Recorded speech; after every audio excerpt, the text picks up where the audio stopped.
In today's video, we're going to take a very critical and serious look at identification and evaluation of jewelry. I'm going to show you where to look. I'm going to show you what to look for, how to figure out something is or is not valuable.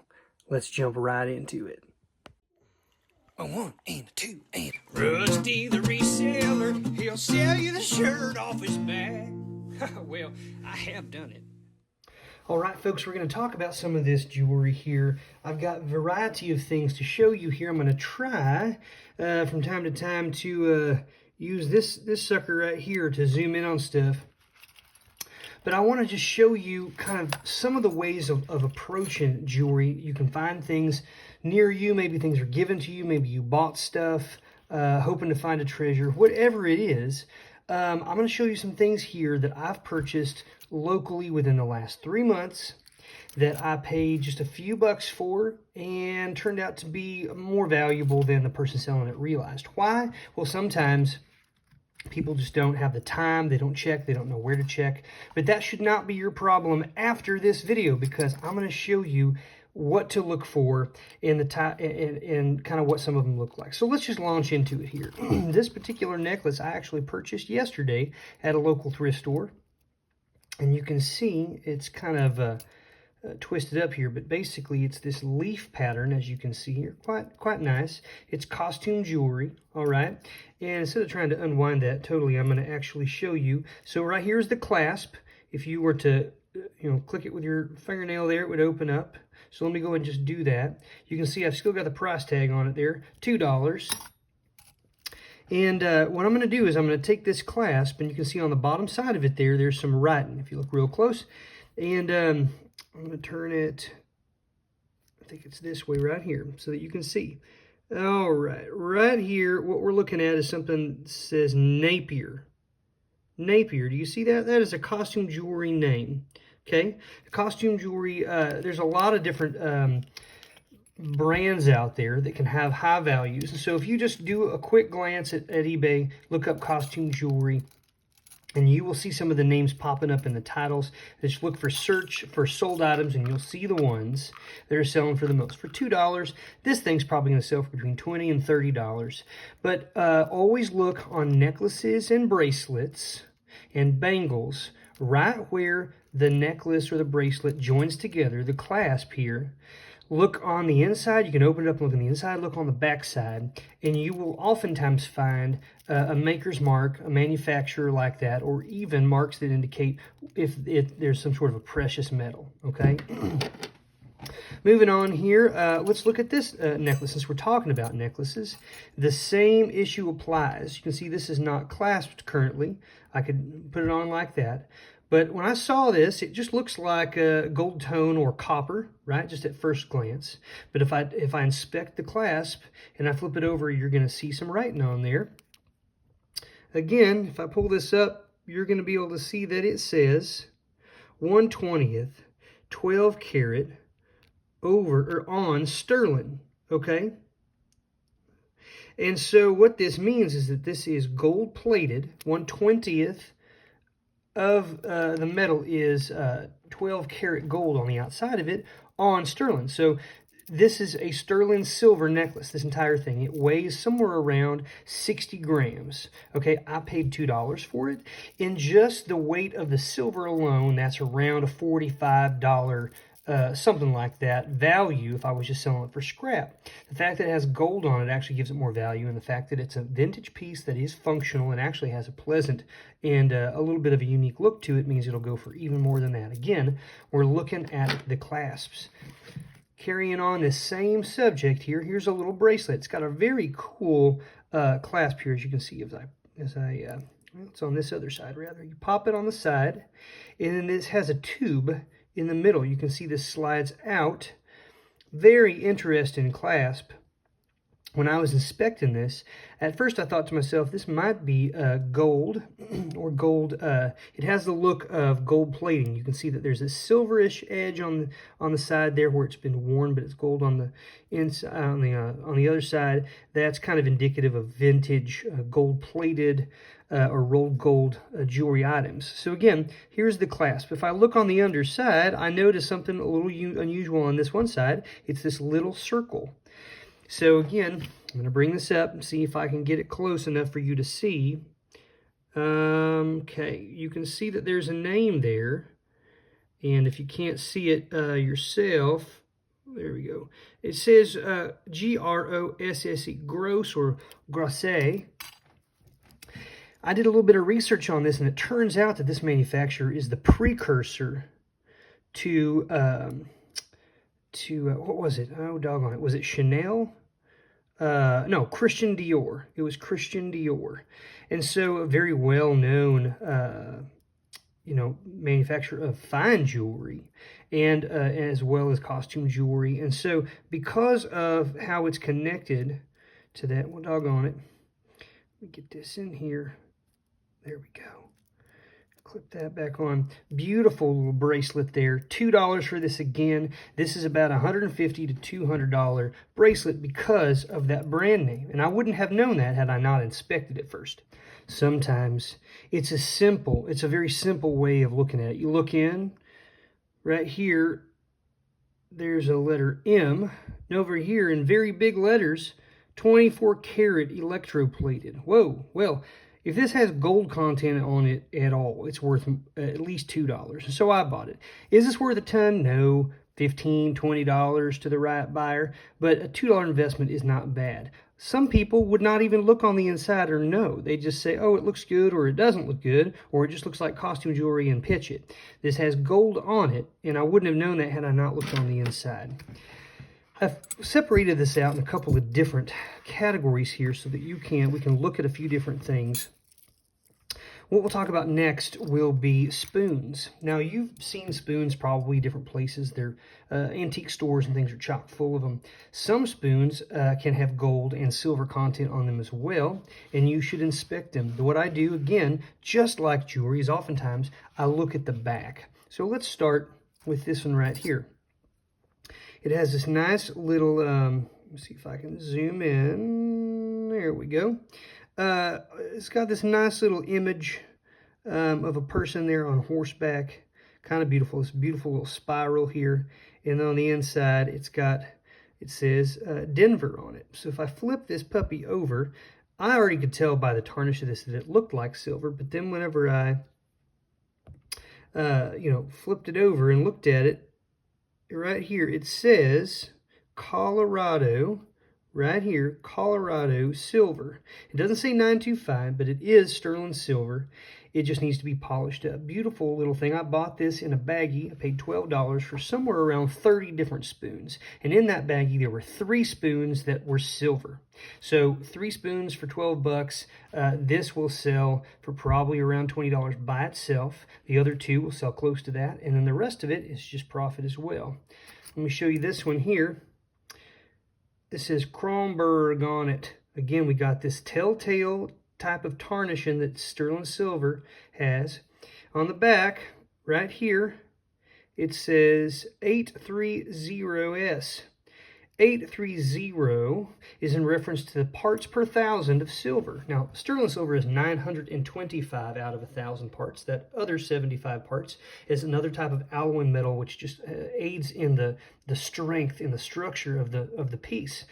830 is 830 out of 1,000 parts. So it is not as pure silver as sterling, but it is still very high, over 75% silver in content, and therefore, will definitely sell for a decent amount of money. Always look on the back and for marks of makers and those numbers. 800, 830, 925, those are common numbers for sterling silver. Sometimes you really have to spend a decent amount of time looking and inspecting something to figure out where the actual mark is. I bought this yesterday at a thrift store. It was marked $2.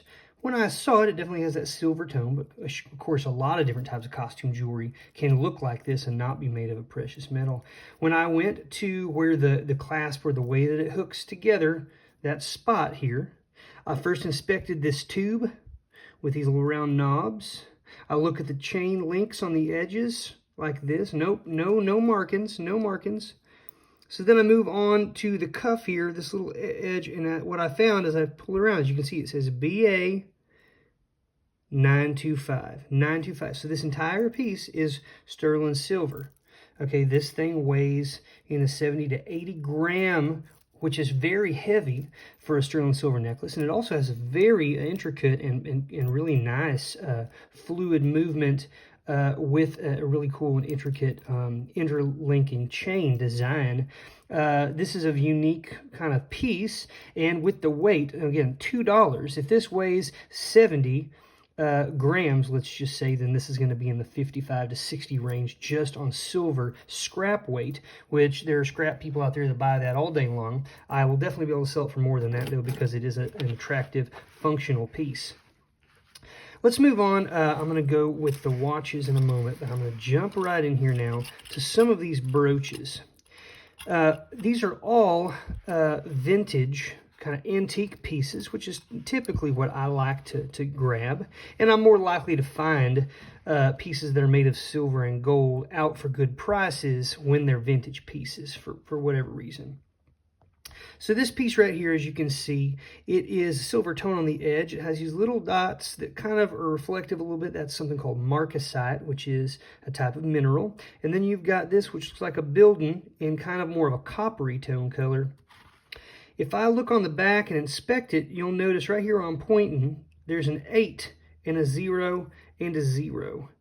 All right, so 800. 800 represents the silver content of this piece. 800 out of 1,000 parts silver.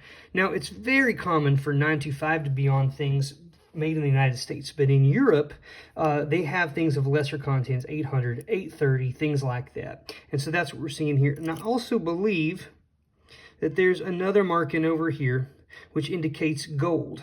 So this piece on the back here, all of this is 800 parts to 1,000 silver, and then this part that looks coppery on the front is actually gold. Okay, that thing cost me about $1. I'm going to move this over and move to the next piece that's similar. You can see that this is a unique looking piece. Definitely got some sort of a South American look here, or Central American rather. It could be either. Kind of, you know, image of a character there.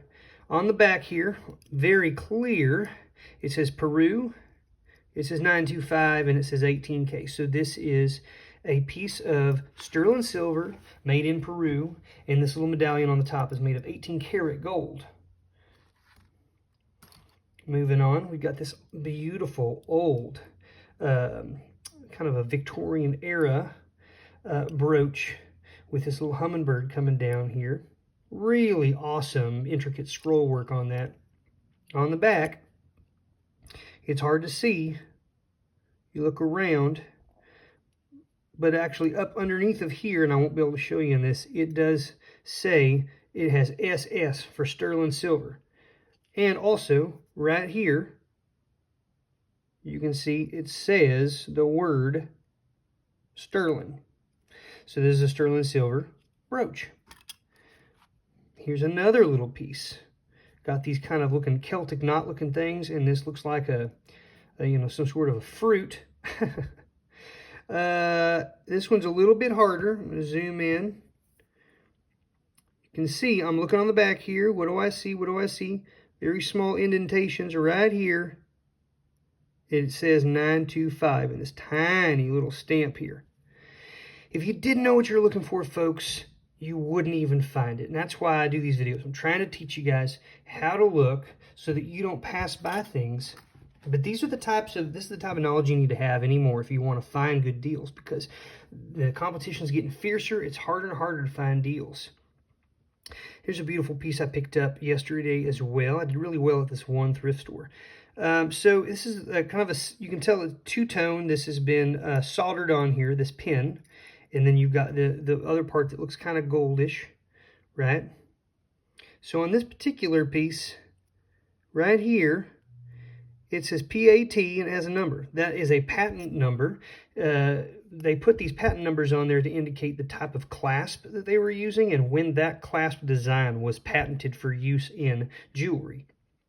And that was a legal requirement at the time.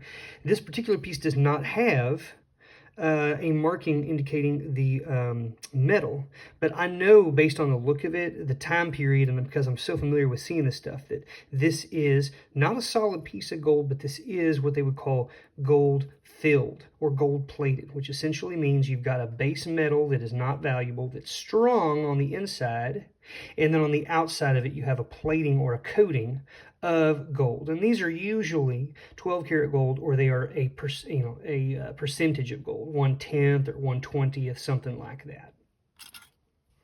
All right, folks, watches. Another item in, sort of in the jewelry category that can have gold and silver content. This is a beautiful piece, pretty unique. I've not come across ones like this all that often. Again, what you're looking at here is a thing that was very popular during the Edwardian and even into the Victorian era, this marcasite. And then you have this piece here. If you open it up, you're kind of surprised to see a more modern looking watch on the inside. This is not a real old watch, but it is made to look older. Perhaps it's older and they've just retrofitted it with a newer watch, but I don't think so. But you can see what we have here is something that almost looks like onyx, but it's actually a black enamel put on here. So the first thing I would tell you to do on a watch is to look on the back. What does it say? Well, this says stainless steel back, Japan movement, made in China. Okay, so made in China means it's typically not as valuable a piece. If it had gold content on the bezel here, it would say that. It would say, a certain percentage, solid gold, gold plate, rolled gold, something like that. But then I move on to, again, the clasp, right? This is a clasp, has a clasp just like a bracelet or a necklace would have. I opened it up. I looked on the inside here. And what did I see? I see something that says China. Well, that's still not a great indication. But then when I flip it over, look what I find. This says OIT, which is probably an indication of whoever the maker was, right? And then right above it, it says 925.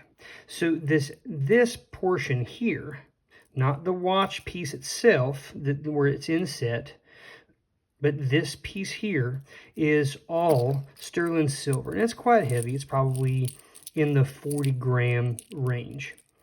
Again, that's why you need to look at the clasp. Over here we have a watch that's in a pendant, okay? And it says Burks on it. And so this would hang from a necklace typically. Turn it over, and what do I see? Well, this says 10K RGP bezel, stainless steel back. So what that means is that this piece right here that I'm tapping on is made of stainless steel. However, this portion up here is made of 10 karat rolled gold plate. Again, rolled gold is a term that indicates the way that the gold was applied, but all you need to know is that it is 10 karat gold on the shell, on the outside of that piece. So it has gold content, all right? Definitely needs some polish in there. And again, you see these little pieces here of marcasite. That's a style, folks. That's something you'll see. And if you get more into kind of researching the different styles of jewelry and artwork of those time periods, then when you see something, before you even know if it has value in metal, if you see a certain type of style, you'll probably have a pretty good idea of the time period that it came from. So I'll look on the back of this watch. Very rough looking. I'm not seeing a whole lot. If I look on the band itself, I see a word. What does it say? It says Belliance Inc. Okay, so this is like an older stretch watch band. Probably not. It looks a little bit newer than this. It's a very Art Deco design looking piece. You can also tell in these watches, these blue hands, that kind of iridescent blue color was indicative of early 1900s watches. And you can see this is very, actually a beautiful look. This is a Ben Russ or Ben Roos brand. So what I do on watches is a lot of times, again, on the top or on the bottom, you'll oftentimes see if there's a metal content. But what I want to do here is I actually want to pop the back of this case open, okay? Now, don't worry about doing this. You're not going to hurt anything. You take out the actual watch portions. Let me see if I can do this on the thumbnail here while you're watching. We're going to remove this entirely from its casing. And this particular one, you want to be careful if it is a functional piece so that you don't damage or mess it up from functioning. Because if you have an old piece that functions, then it's good luck for you. But if it's not like this one, then what we're going to do is take a look on the inside. And this says, made in the USA, Ben Roos rolled plate. So again, rolled. It doesn't have to say the word gold, but when it just says rolled plate, what it's indicating is that there is gold plating on this. And so at first glance, no gold content, but then you look on the inside and you see that it is. I also love to look at these old movements, and you'll see that the watch movement matches the other information we have. It is a Ben Roos watch company, 7 jewels. You can see some of these jewels, these little lab-created rubies in here. And sometimes these little gears right here are made of gold content, so you want to look up the models of these watches as well. The rubies, the gems, they aren't really going to hold a whole lot of value, but what you want to know is the number of jewels, because the number of jewels will indicate typically how well it keeps time. The lower the number, the poorer amount of ability it keeps time, and the higher number of jewels, generally it keeps better time and therefore is more valuable. You can get up into the 20s or 30s sometimes, or even higher in jewels.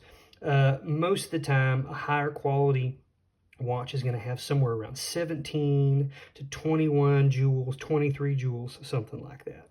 The last one of these watches I'm going to show you today, let's just give you an example. Again, this is, I'm trying to move that out of the way. We're looking at a lady's Bulova watch from probably the circa 1960s, maybe even in the 70s. It's possible this is from the 50s, but flip it over. The first place I always look, again, is at the latch. What do we see on the latch here?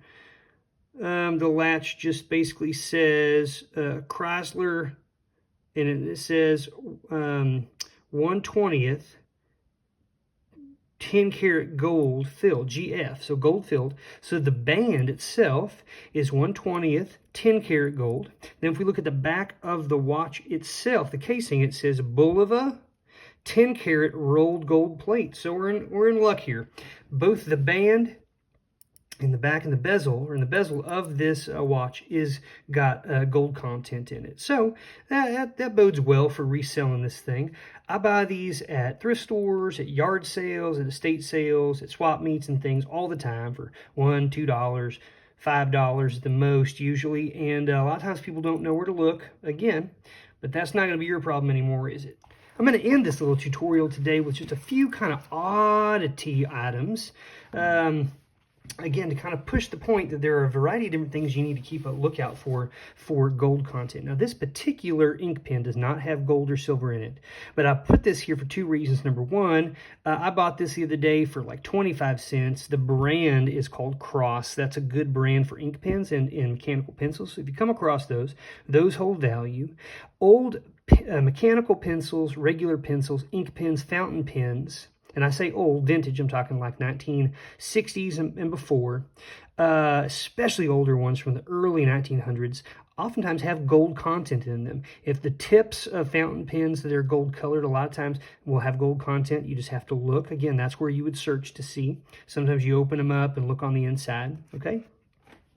This right here is an old vintage pocket knife. In this particular knife, it's kind of got this cool etched design here. I don't know if that was supposed to be sort of like a creative take on a person's letter of someone's name, or if that's just a design. But it has a portion of what actually looks like a broken old pocket watch chain. But this chain itself has some markings on it. I'm trying to remember where that was at. Well, maybe this one doesn't. But you can see right here the hinge of the knife itself. If you turn it, it says gold filled. So this particular, we don't know what the purity of the gold is, but this knife, aside from being vintage and being a pocket knife, both of which cause this to be more collectible, it has also got gold content in it. So it's got several things going for it. I bought this for $5, actually at a place where I was reselling from another reseller, and that reseller didn't even know that this had gold content, and I was very surprised by that.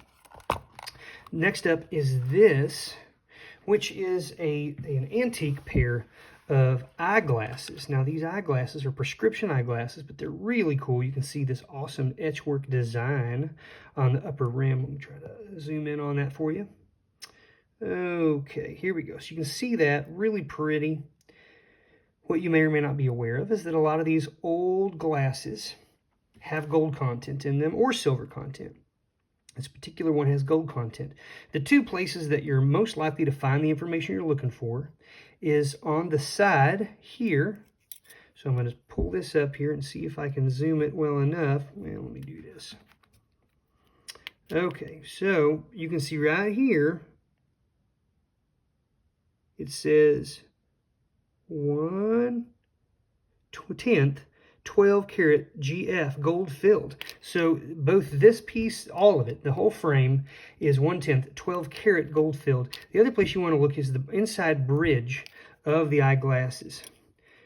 If we scroll up here, here we go. Also, it says 1/10 12 karat gold filled. Full view. These things sell regularly on places like eBay for, between 15, 18, 20, sometimes more dollars a piece.